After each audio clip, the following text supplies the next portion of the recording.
મહત્વના સમાચારની વાત કરીએ તો રાજ્ય સરકારે સરકારી અધિકારીઓના નાસ્તા પાણીના ખર્ચમાં 150% વધારો કર્યો છે। જી હા, સરકારી અધિકારીઓ હવે વધુ સારી રીતે જલસા કરી શકશે। સરકારી અધિકારીઓના નાસ્તા અને ભોજનના ખર્ચમાં 150% વધારો કરવામાં આવ્યો છે। અધિકારીઓને નાસ્તાનો ખર્ચ 20 ને બદલે હવે 50 રૂપિયા મળશે। અધિકારીઓને બપોર કે રાતના ભોજન માટે 100 ને બદલે હવે 250 રૂપિયા મળશે। નાસ્તા પાણી માટે વાર્ષિક 10,000 રૂપિયાના બદલે 25,000 રૂપિયા ખર્ચ કરી શકશે। ઉચ્ચ અધિકારીઓ આ ઉપરાંત સચિવ કક્ષાના અધિકારીઓના આતિથ્ય ખર્ચમાં પણ વધારો કરવામાં આવ્યો છે। આતિથ્ય ખર્ચમાં 150% વધારો કરવામાં આવ્યો છે।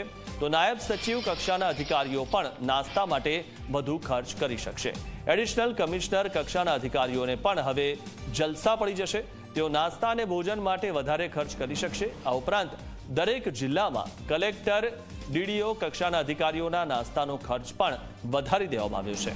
કલેક્ટર ડીડીઓ કક્ષાના અધિકારીઓના ભોજનનો ખર્ચ પણ વધારવામાં આવ્યો છે અને આ સાથે જ જિલ્લાના વડા કે ખાતાના વડા માટેના નાસ્તાનો ખર્ચ પણ વધારવામાં આવ્યો છે। સાથે સાથે મહેમાનગતિ ખર્ચની મર્યાદા 3,000 થી વધારીને 7,500 રૂપિયા કરી દેવામાં આવી છે। આ વિશે વધુ માહિતી મેળવી અમારા સંવાદદાતા હિતલ પારેખ પાસેથી। હિતલ, જે રીતે નાસ્તા અને જમણનો જે આ ખર્ચ છે તેમાં વધારો કરવામાં આવ્યો છે, આ પાછળનું કારણ શું છે? શું તેમના પગારમાંથી તેમને આ ખર્ચ કરવો ભારે પડતો હતો?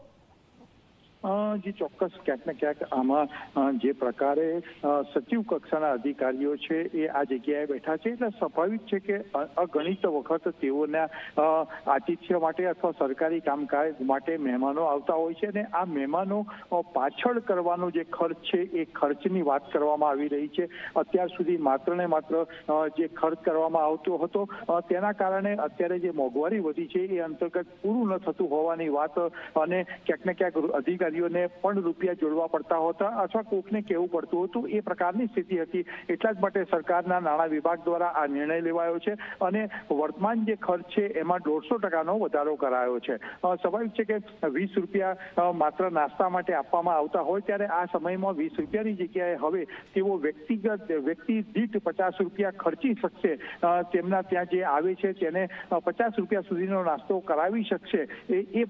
એ ખર્ચની મર્યાદામાં સીધો વધારો કરાયો છે। બપોરનું ભોજન હોય કે રાત્રિનું ભોજન હોય એમાં પણ આ પ્રકારે 150%નો વધારો કરવામાં આવ્યો છે। સ્વાભાવિક સમય સાથે આ વધારો કરવો જોઈએ અને એ અંતર્ગત જ આ મોંઘવારીની સામે ધ્યાનમાં રાખીને આ નાસ્તાના ખર્ચમાં વધારો કરવામાં આવ્યો છે। મહેમાન ગતિ જે અધિકારીઓને માણવાતી હોય છે એમાં વ્યક્તિગત જે ખર્ચ મર્યાદા છે એ ખર્ચની મર્યાદામાં આ વધારો સીધો કરાયો છે। જી જી આભાર હિતલ, માહિતી આપવા બદલ।